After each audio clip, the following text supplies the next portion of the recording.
The wind, a ghost of its former self, whispered through the shattered spires of what was once a vibrant city. General Aurora Monroe stood on the highest battlements of Fortress X, her cloak, worn and practical, whipping around her. The air tasted of ash and desperation, a bitter cocktail familiar to every mutant left alive. Below, the last vestiges of her army moved like shadows, preparing for yet another skirmish, another defense against an enemy that seemed to possess endless numbers and an even more endless hatred. Her eyes, usually pools of serene power, were now sharp, unyielding steel, scanning the horizon for the next threat, the next sign of the world closing in. This was not the Storm we knew, the regal, benevolent goddess of the elements. This was a warrior forged in the crucible of absolute despair, a general in a war of extinction. Welcome to the Age of X, a dark and brutal reality where the very existence of mutants teetered on the brink. This storyline offered a profound and often chilling exploration of the psychological toll of a never-ending war, revealing a side of Aurora Monroe that was both formidable and heart-wrenching. In this grim reality, a new timeline had been inadvertently created, one where mutant kind faced utter annihilation. The remaining survivors, a mere handful, were confined within the fortified walls of Fortress X, their last sanctuary against a world that actively hunted them.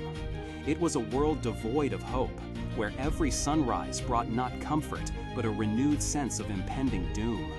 And at the heart of their desperate struggle stood General Aurora Monroe, the architect of their defense, the iron will behind their continued, albeit fragile, existence. The transformation of Storm was perhaps one of the most striking aspects of this narrative. Gone were the flowing white robes and the serene command over nature.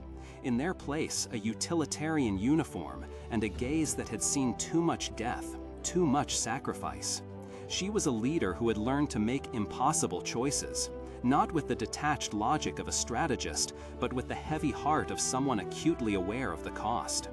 Every tactical decision she made, every life she committed to battle, weighed on her soul, yet she never faltered.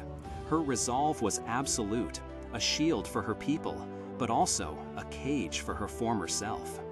Imagine the internal conflict. The Storm, who once brought life-giving rains to drought-stricken lands, now commanded lightning as a weapon of last resort. Her winds tearing through enemy ranks, not as a cleansing force, but as an instrument of destruction. This constant paradox, this daily struggle between who she was and who she had to be, was a powerful undercurrent throughout the story. There were moments, fleeting glances perhaps, where the burden of her command seemed almost unbearable, a flicker of the compassionate woman beneath the hardened exterior. But these moments were quickly suppressed, for any sign of weakness could mean the end for everyone. One can only speculate on the silent conversation she might have had with herself in those quiet, desolate hours before dawn. The memories of Xavier's dream, of a world where mutants and humans could coexist, must have seemed like a distant, cruel fantasy. Her reality was brutal, her duty clearer than any sky she had ever commanded. Survival, at any cost. She would often lead from the front, her powers unleashed with a raw intensity born of desperation. She was a living legend to her soldiers, a symbol of defiance against an insurmountable tide. Her presence alone could rally depleted forces, her voice a balm and a battle cry rolled into one. The Age of X storyline was a powerful glimpse beneath the goddess, revealing the soldier forged in the fires of necessity. It wasn't about flashy heroics, but about the grinding, relentless fight for one more day. It explored the psychological and moral compromises required when extinction is the only alternative. Storm, in this iteration, was not just a powerful mutant. She was a testament to the resilience of the human, or in this case, mutant, spirit when pushed to its absolute limits. She was a leader who understood the weight of every life, every decision, and yet carried that weight with an unwavering posture. Ultimately, the Age of X was a story that tested the very definition of heroism. It asked how far one would go, what one would sacrifice when everything was on the line. Storm's portrayal in this reality became a poignant reminder that true leadership often demands the hardest choices, and that sometimes the most compassionate act is to be unyielding in the face of annihilation.